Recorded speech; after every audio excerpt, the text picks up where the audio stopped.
Dracula by Bram Stoker. Read for Mermaids by Gabriel Solstreaker. Chapter 10. Letter, Dr. Seward to the Honourable Arthur Holmwood, 6th of September.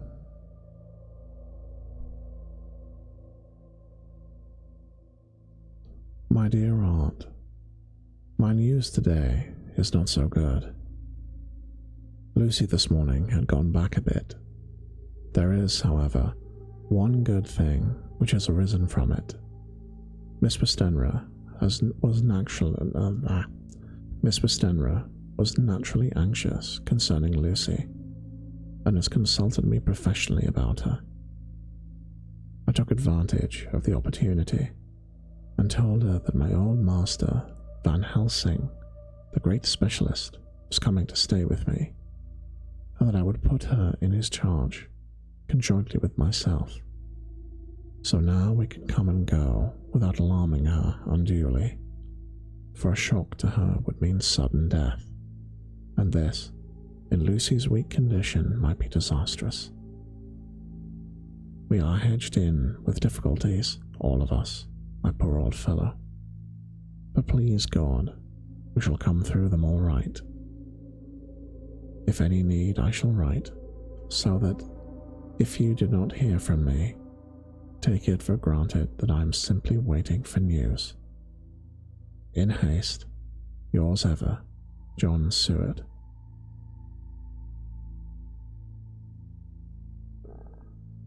Dr. Seward's Diary, 7th of September. The first thing Van Helsing said to me when we met at Liverpool Street was, "Have you said anything to our young friend, the lover of her?" "No," I said. "I waited till I had seen you, as I said in my telegram. I wrote him a letter simply telling him that you were coming, as Miss Westenra was not so well, and that I should let him know if need be." "Right, my friend," he said. "Quite right. Better he not know as yet. Perhaps he shall never know. I pray so.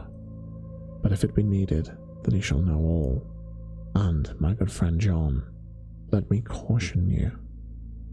You deal with the madman. All men are mad in some way or another, and inasmuch as you deal discreetly with your madmen, so deal with God's madmen too, the rest of the world. You tell not your madmen what you do, nor why you do it. You tell them not what you think.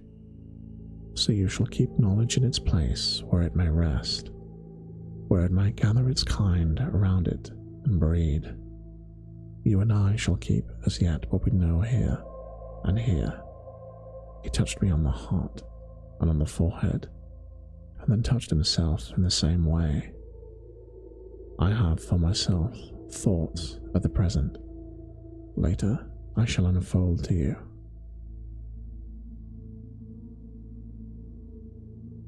"Why not now?"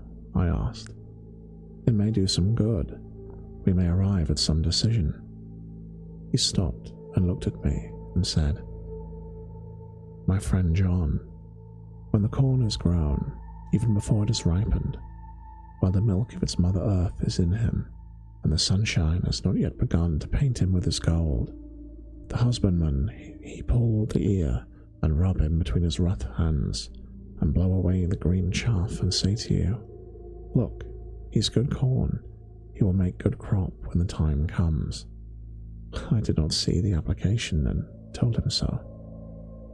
For reply, he reached over, took my ear in his hand, and pulled it playfully, as he used to do long ago at lectures, and said, 'The good husbandman tell you so, then because he knows, but not till then. But you do not find the good husbandman dig up his planted corn to see if he grow. That is for the children who play at husbandry, and not for those who make it the work of their life. See you now, friend John, I have sown my corn, and nature has her work to do in making it sprout.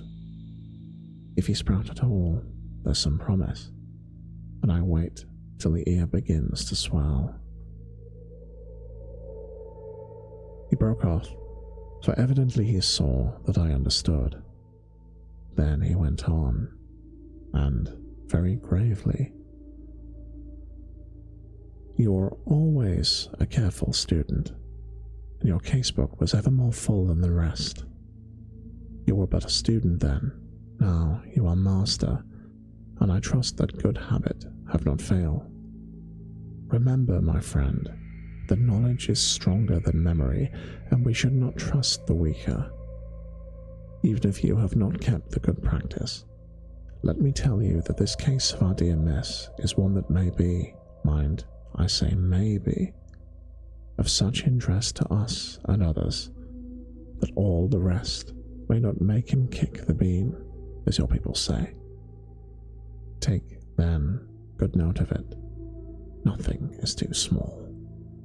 I counsel you, put down and record even your doubts and surmises. Hereafter, it may be of interest to you to see how true you guess. We learn from failure, not success."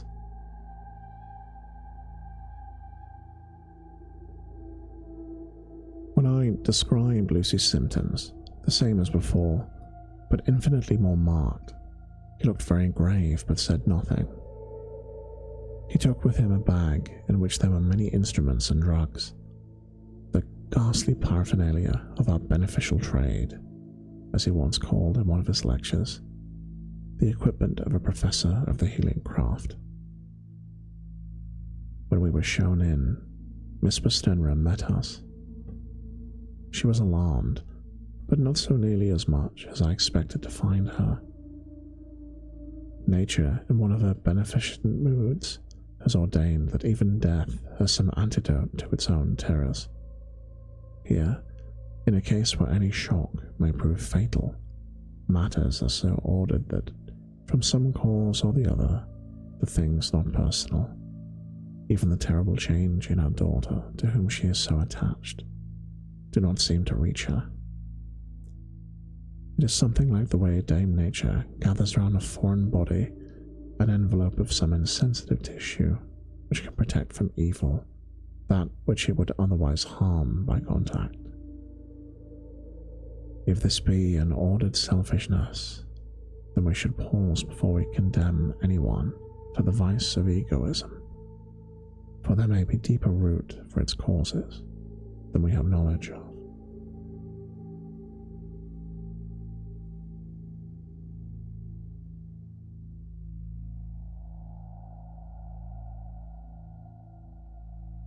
I used my knowledge of this phase of spiritual pathology and laid down a rule that she would not be present with Lucy or think of her illness more than was absolutely required.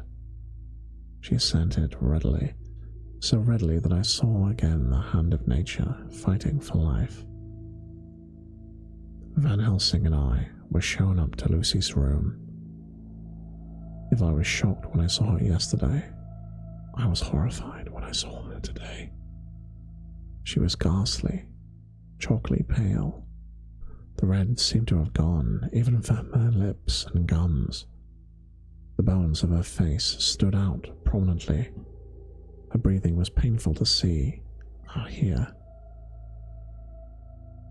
Van Helsing's face grew set as marble, and his eyebrows converged till they almost touched over his nose.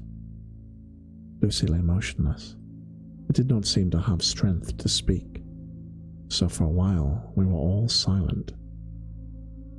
Then Van Helsing beckoned to me, and we went gently out of the room. The instant we had closed the door, he stepped quickly along the passage to the next door, which was open. Then he pulled me quickly in with him and closed the door. "My God," he said, "this is dreadful. There's no time to be lost. She will die for the sheer want of blood to keep the heart's action as it should be. There must be a transfusion of blood at once. Is it you or me?" I'm younger and stronger, Professor. It must be me. Then get ready at once. I will bring up my bag. I am prepared. I went downstairs with him, and as we were going, there was a knock at the hall door. When we reached the hall, the maid had just opened the door, and Arthur was stepping quickly in. He rushed up to me, saying in an eager whisper, "Jack, I was so anxious. I read between the lines of your letter and have been in agony. The dad was better, so I ran down here to see for myself. Is not that gentleman Dr. Van Helsing? I am so thankful for you, sir, for coming." When first the professor's eye had lit upon him, he had been angry at his interruption at such a time. But now, as he took in his stalwart proportions and recognized the strong young manhood which seemed to emanate from him, his eyes gleamed. Without a pause, he said to him gravely as he held out his hand, "Sir, you have come in time. You are the lover of our dear miss. She is bad, very, very bad. Nay, my child, do not go like that." For he suddenly grew pale and sat down in a chair, almost fainting. "You are to help her. You can do more than any that live, and your courage is your best help."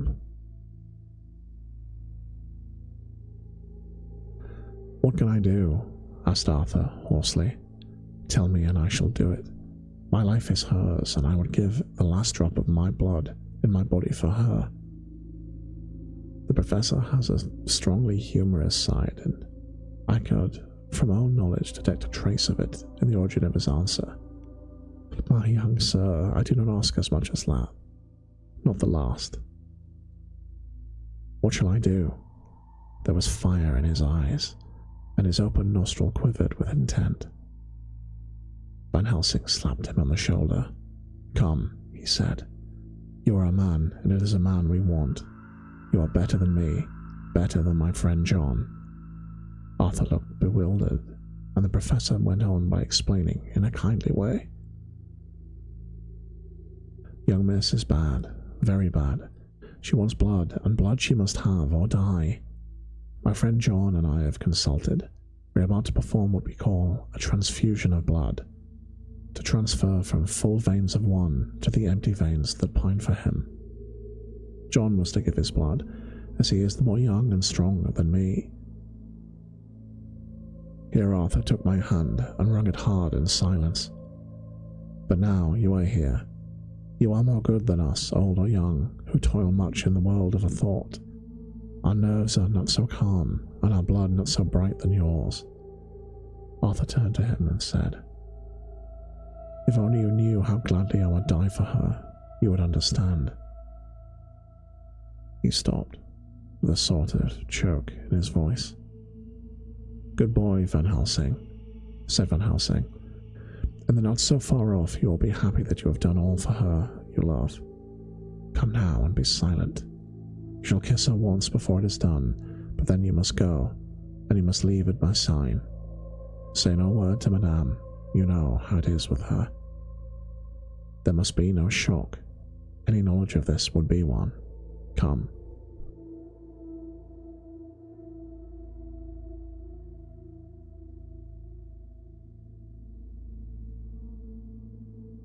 We all went up to Lucy's room. Arthur, by direction, remained outside. Lucy turned her head and looked at us, but said nothing. She was not asleep, but simply too weak to make the effort. Her eyes spoke to us. That was all. Van Helsing took some things from his bag and laid on them a little table out of sight. Van Helsing took some things from his bag and laid them on a little table out of sight. Then he mixed the narcotic, and coming over to the bed, said cheerily, "Now, little miss, here is your medicine. Drink it like a good child. See, I lift you, that to swallow is easy. Yes." She had made the effort with success.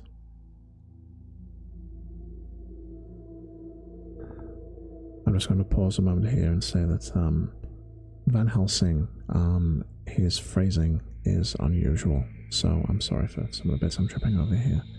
Because I think he's meant to be Dutch, right? So, yeah, I think he's speaking in a slightly broken English, but I'll get through as best I can.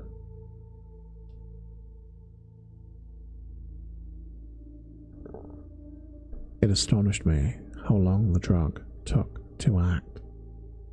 This, in fact, marked the extent of her weakness.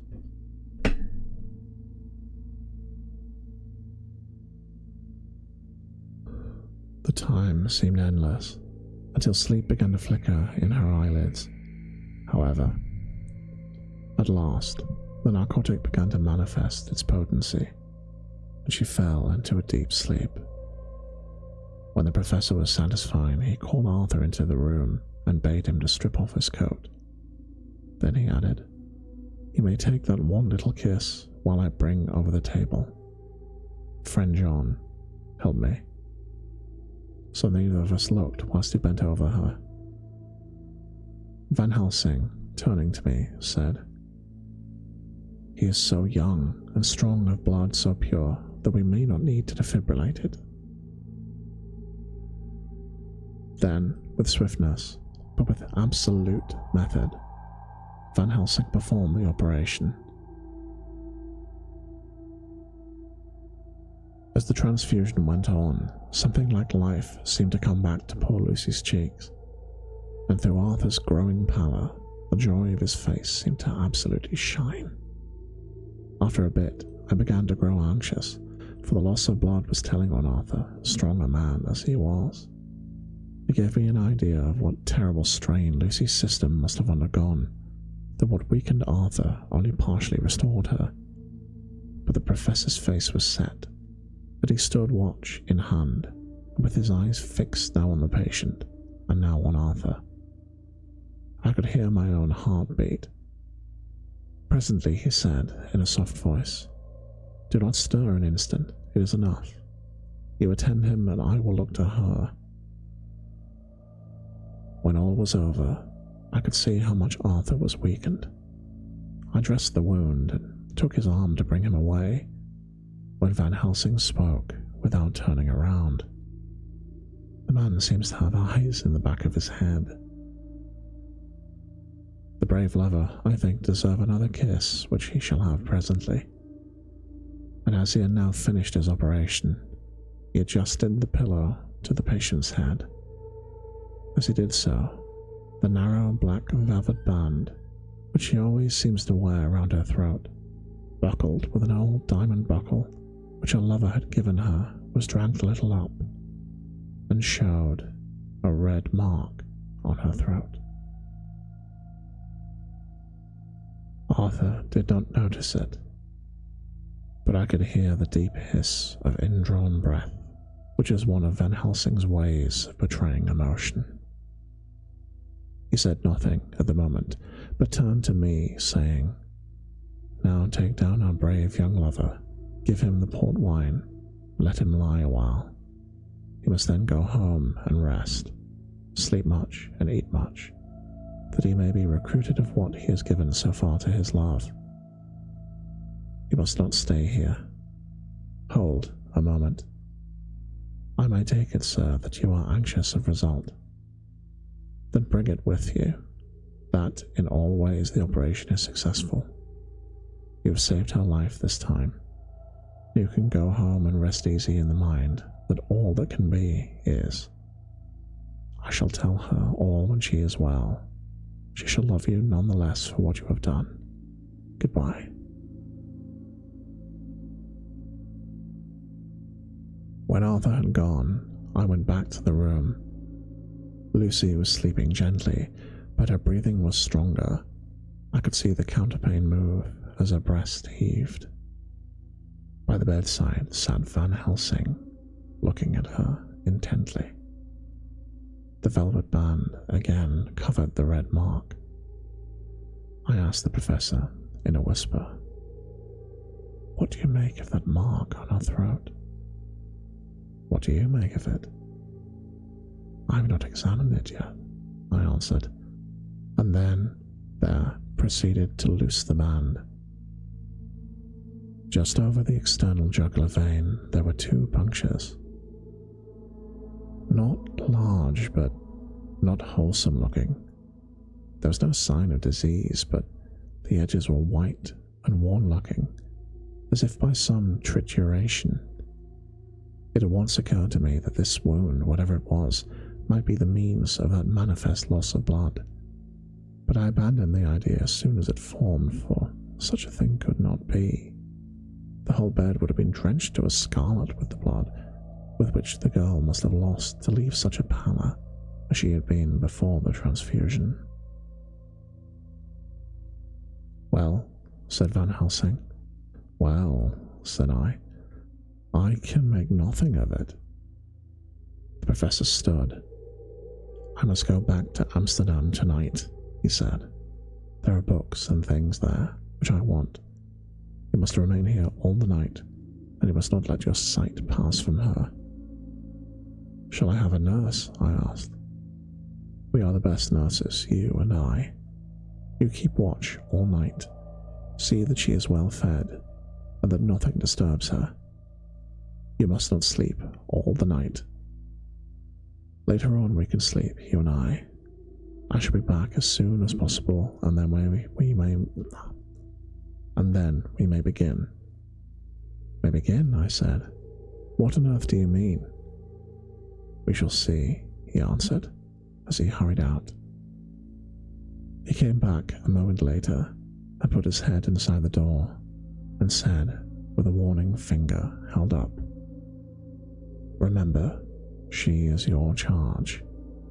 If you leave her and harm befall, you shall not sleep easy hereafter."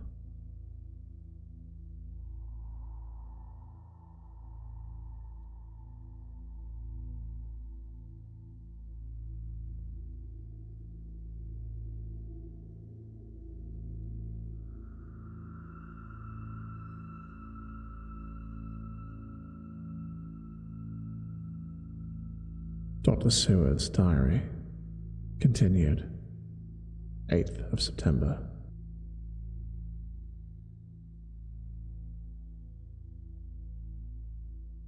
I sat up all night with Lucy. The opiate worked itself off towards dusk, and she walked naturally. The opiate worked itself off towards dusk, and she waked naturally. She looked a different being from what she had been before the operation. Her spirits even were good, and she was full of a happy vivacity. But I could see evidences of the absolute prostration which she had undergone.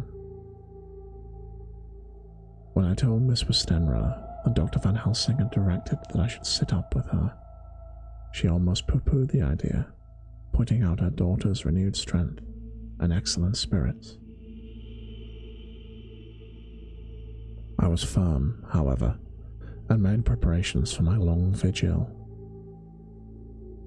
When her maid had prepared her for the night, I came in, having in the meantime had supper, and took a seat by the bedside. She did not in any way make objection, but looked at me gratefully whenever I caught her eye. After a long spell, she seemed sinking off to sleep, but with an effort seemed to pull herself together and shook it off. This was repeated several times, with greater effort and with shorter pauses as the time moved on. It was apparent that she did not want to sleep, so I tackled the subject at once. "You do not want to go to sleep?" "No, I'm afraid." "Afraid to go to sleep? Why so? It is the boon for which we all crave." "Not if you like me. If sleep to you were the presage of horror." "A presage of horror? What on earth do you mean?" I don't know. And that is what is so terrible. All this weakness comes to me in sleep until I dread the very thought. But, my dear girl, You may sleep tonight. I am here watching you.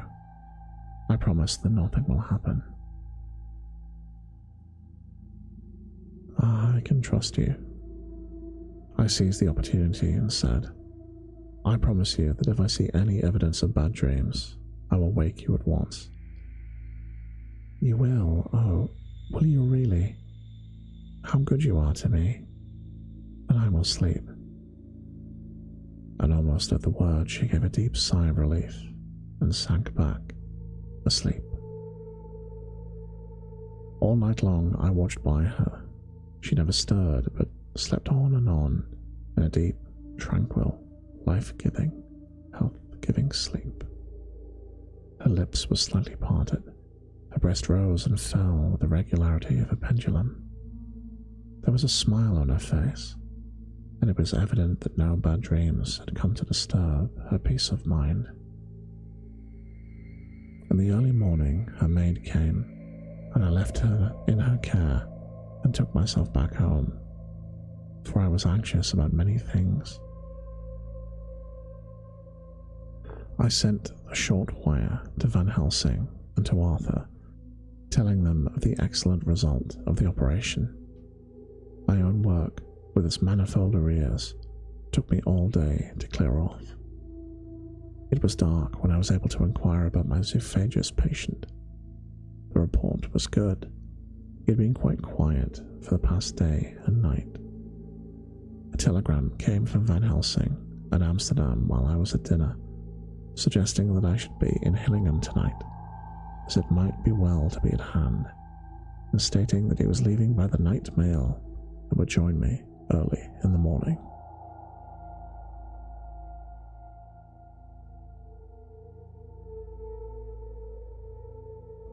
September 9th. I was pretty tired and worn out when I got to Hillingham. For 2 nights, I had hardly a wink of sleep. My brain was beginning to feel that numbness which marks cerebral exhaustion. Lucy was up and in cheerful spirits when she shook hands with me, and she looked sharply in my face and said, "No sitting up tonight for you. You are worn out. I'm quite well again. Indeed I am. And if there is to be any sitting up, it is I who will sit up with you." I would not argue the point, but went and had my supper. Lucy came with me, and, enlivened by her charming presence, I made an excellent meal, and had a couple of glasses of more than excellent port. Then Lucy took me upstairs and showed me a room next to her own, where a cozy fire was burning. "Now," she said, "you must stay here. I shall leave this door open, and my door too. You can lie on the sofa, for I know that nothing would induce any of you doctors to go to bed whilst there is a patient above the horizon. If I want anything, I shall call. You can come to me at once." I could not but acquiesce, for I was dog-tired. I could not have sat up if I had tried. So, on her renewing her promise to call me if she should want anything, I lay on the sofa and forgot all about everything.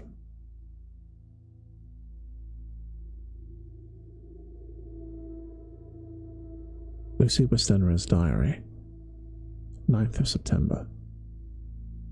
I feel so happy tonight. I have been so miserably weak that to be able to think and move is like feeling sunshine after a long spell of east wind out of a steel sky. Somehow, Arthur feels very, very close to me. I seem to feel his presence warm around me. I suppose it is that sickness and weakness are selfish things, and turn our inner eyes and sympathy on ourselves, while health and strength give love rein, and in thought the feeling he can wander where he wills. I know where my thoughts are. If Father only knew. My dear, your ears must tingle as you sleep, as mine do, waking. Oh, the blissful rest of last night. How I slept, with that dear, good, Dr. Seward watching me, and tonight I shall not fear to sleep, for he is close at hand and within call. Thank everybody for being so good to me. Thank God. Good night, Arthur.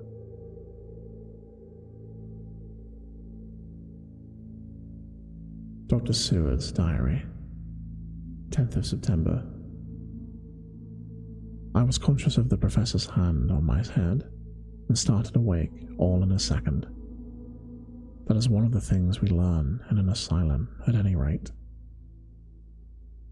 And how is our patient?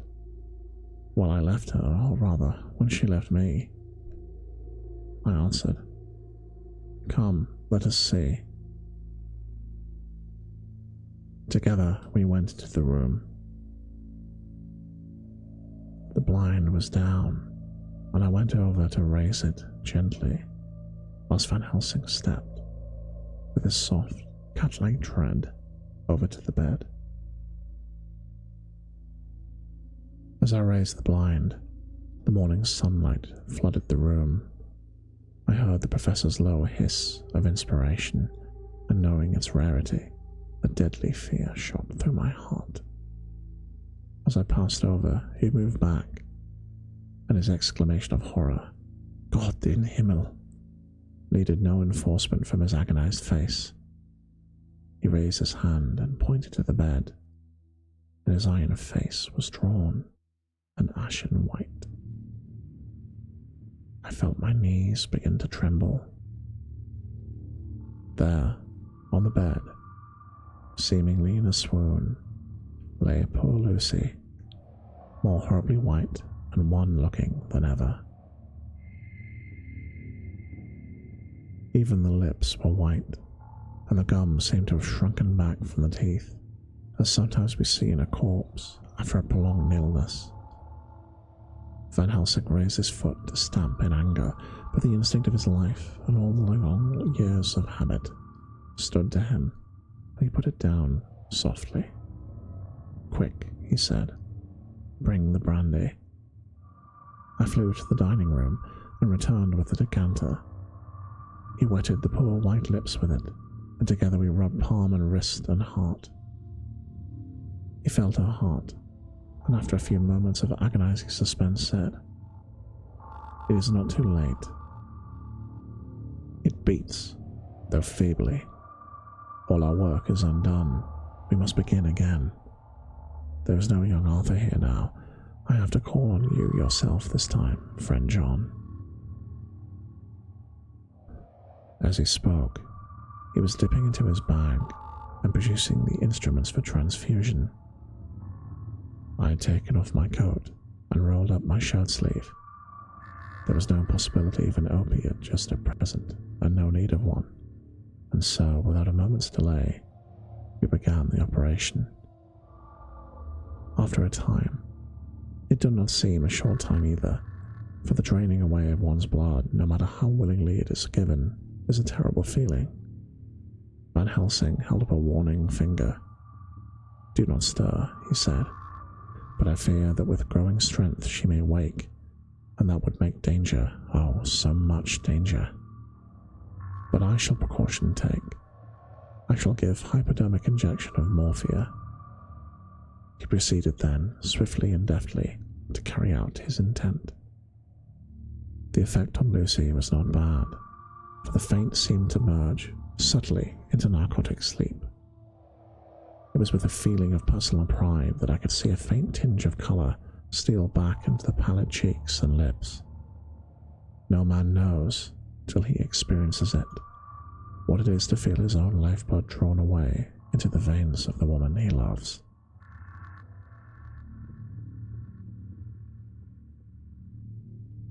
The professor watched me critically. "That will do," he said. "Already," I remonstrated. "You took a great deal more from art." To which he smiled a sad sort of smile as he replied, "He is her lover, her fiancé. You have work, much work to do for her and others. The present will suffice." When we stopped the operation, he attended to Lucy, whilst I applied digital pressure to my own incision. I laid down whilst I waited for his leisure to attend to me, for I felt faint and a little sick.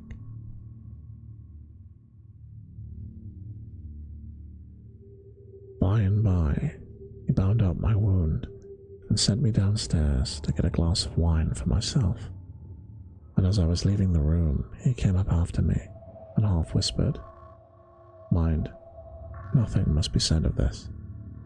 If our young lover should turn up unexpected as before, no word to him. It would at once frighten him and enjealous him. There must be none, so." When I came back,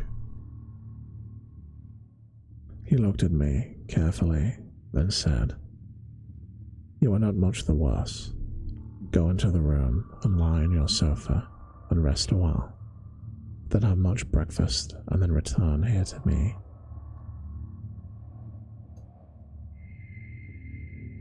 I followed out his orders, for I knew right and wise they were.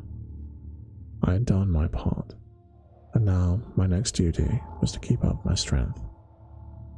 I felt very weak, and in the weakness lost something in the amazement at what had occurred.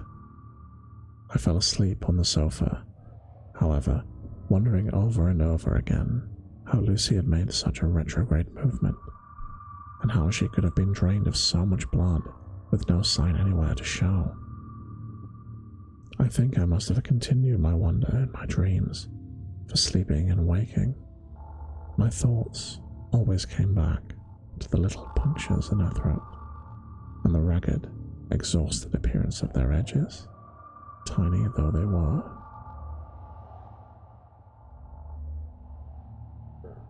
Lucy slept well into the day, and when she woke, she was fairly well and strong, though not nearly so much as the day before. When Van Helsing had seen her, he went out for a walk, leaving me in charge, with strict injunctions that I was not to leave her for a moment. I could hear his voice in the hall, asking the way to the nearest telegraph office. Lucy chatted with me freely and seemed quite unconscious of anything that had happened. I tried to keep her amused and interested. When her mother came up to see her, she did not seem to notice any change whatever, but said to me gratefully, "We owe you so much, Mr. Seward, for all you have done, but you really must now take care not to overwork yourself. You are looking pale yourself. You want a wife to nurse and look after you a bit, that you do." As she spoke, Lucy turned crimson, though it was only momentarily, for her poor wasted veins could not stand for such an unwanted drain to the head. The reaction came in excessive pallor as she turned imploring eyes on me. I smiled and nodded, and laid my finger on my lips. With a sigh, she sank back amid her pillows. Van Helsing returned in a couple of hours, and presently said to me, "Now, go home, eat much and drink enough, make yourself strong. I stay here tonight, and I shall sit up with the little miss myself. You and I must watch the case, and we must have none other to know. I have grave reasons. And now, do not ask them. Think what you will. Do not fear to think even the most not probable. Good night." In the hall, two of the maids came to me and asked if either of them might not sit up with Miss Lucy. They implored me to let them, and when I said it was Dr. Van Helsing's wish that either he or I should sit up, they asked me quite piteously to intercede with the foreign gentleman. I was much touched by their kindness. Perhaps it is because I am weak at present, perhaps because it was on Lucy's account.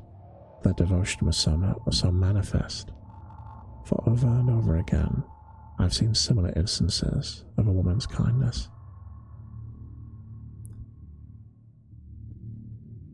I got back here late, in time for a dinner.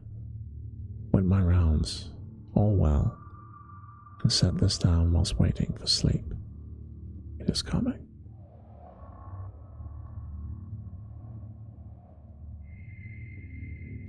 September 11th.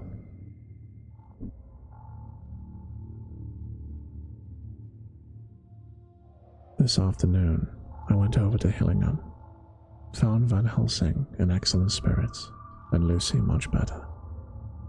Shortly after I had arrived, a big parcel from abroad came for the professor.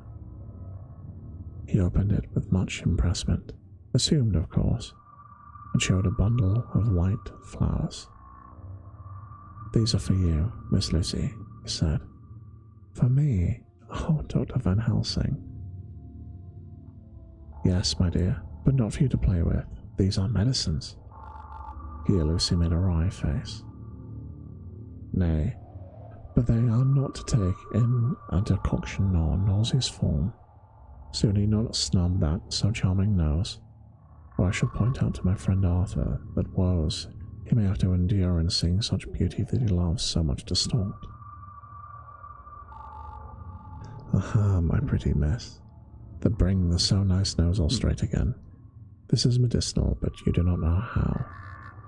I put him in your window. I make a pretty wreath and hang him around your neck, so that you may sleep well. Oh yes, they, like the lotus flower, make your trouble forgotten. It smells so like the waters of Lethe, and of that fountain of youth the conquistadors sought for in the Floridas, and find him all too late."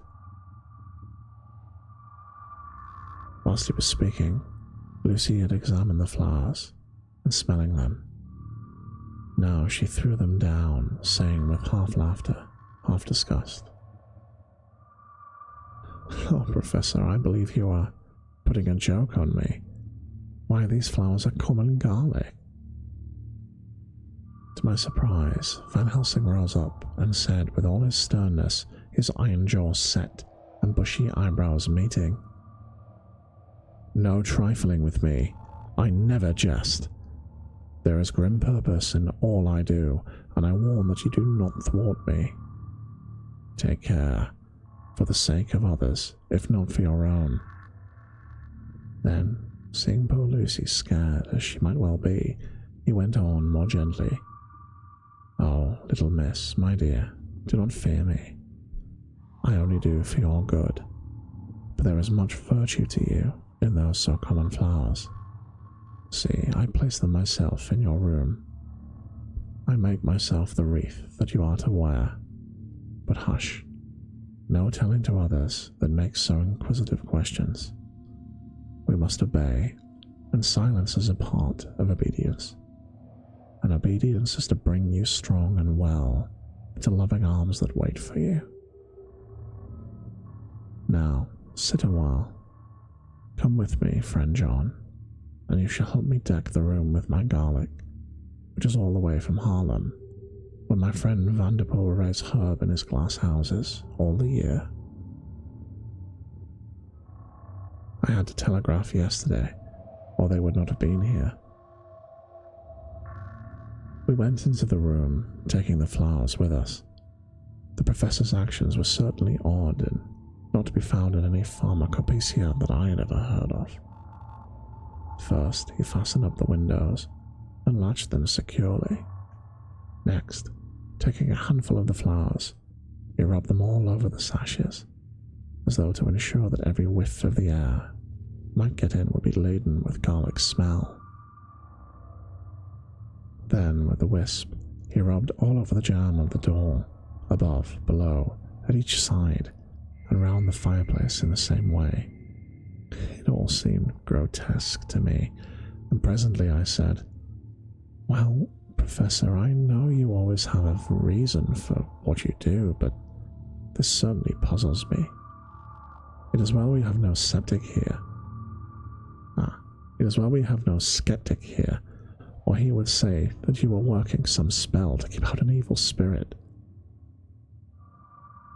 "Perhaps I am," he answered quietly, as he began to make the wreath which Lucy was to wear around her neck.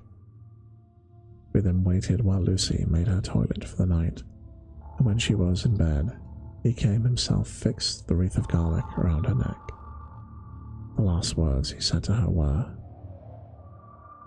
"Take care, you do not disturb it, and even if the room feel close, do not tonight open the window or the door." "I promise," said Lucy. "And thank you both 1,000 times for all your kindness to me. But what have I done to be blessed with such friends?" As we left the house in my fly, which was waiting, Van Helsing said, "Tonight I can sleep in peace, and sleep I want. 2 nights of travel, much reading in the day between, and much anxiety on the day to follow, and a night to sit up without to wink. Tomorrow in the morning, early you call for me, and we come together to see our pretty miss, so much more strong for my spell, which I have worked. Ho, ho." He seemed so confident that I, remembering my own confidence 2 nights before, with the baneful result, felt awe and vague terror. It must have been my weakness that made me hesitate to tell it to my friend, but I felt it all the more, like unshed tears.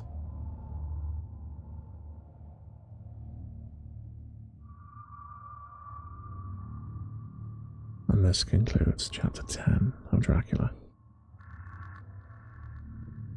Okay, just a moment. I'm going to turn the music down.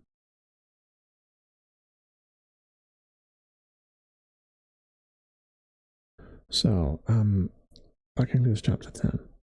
And I'm just going to talk very briefly about what this reading of Dracula and these streams for October 2025 are about. So, this month, October, the spooky season, I am doing spooky streams to raise money for mermaids. Oh, sorry, a bit throaty all of a sudden there. Just a second. I have some water here. One moment.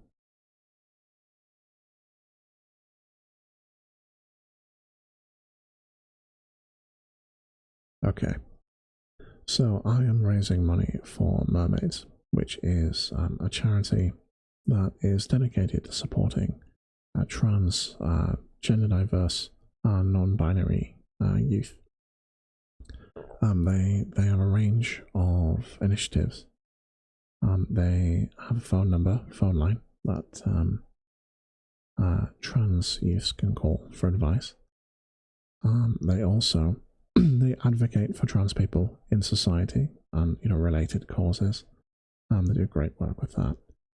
They also support the families of trans people, and what this is kind of about. Trying to think the best way to explain. It's easier with an example. So the example would be if you have a young person who's growing up and thinking, I feel I might be trans, I feel I might be non-binary, and having those thoughts, they might be very fortunate, and they might have parents who really want to support them and really want to guide them and help them through adolescence. But that might be hard for them, because if their parents aren't trans or non-binary themselves, then they might find it difficult to kind of bridge that gap, to help their child. And sure, parents like this, they all just want to see their children, grow and find themselves and find community and grow into the person that they're supposed to be. But it must be frustrating if adolescence is hard. It's hard for everyone, but doubly so for these people who can feel kind of a bit lost and adrift. And it must be hard for their parents seeing that secondhand as well. So they do a lot of stuff to support like the family unit in this scenario, and that's a great thing. It's a great initiative. So for people watching, the link to the Tiltify campaign is in the chat right now. If you're watching the VODs, it will be in the description. please take a look at the campaign. It has more details about the actual campaign itself and how you can donate, and then links to mermaids and the things that they do. Meanwhile, if you can donate, even like a few pounds or a few bucks, you know, makes a huge difference. It's very much a kind of every penny makes a difference kind of situation. So if you can, you know, please consider that if you're fortunate enough to be in that situation. However, obviously not, you know, everyone can donate to charity. You know, things are hard. You know, the economy is in a bad place. So absolutely no judgment. You know, if you can't, you know, don't worry about it. But if you know someone that's interested or you think might be interested in this kind of thing, you know, please put the campaign in front of them. Please send them the URL. Encourage them to share that with more people, because the more eyeballs we put that in front of, you know, the greater chance we can raise money for mermaids. And, you know, as I said, you know, they appreciate every penny. You know, they actually got in touch with me recently to thank me for, we've raised £100 so far.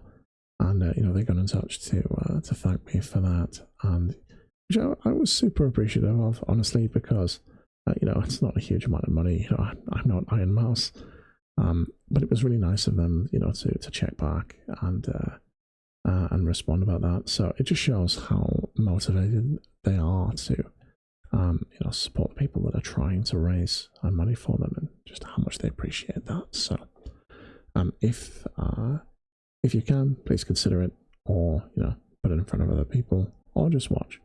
But regardless of which of those things you do, in advance, thank you.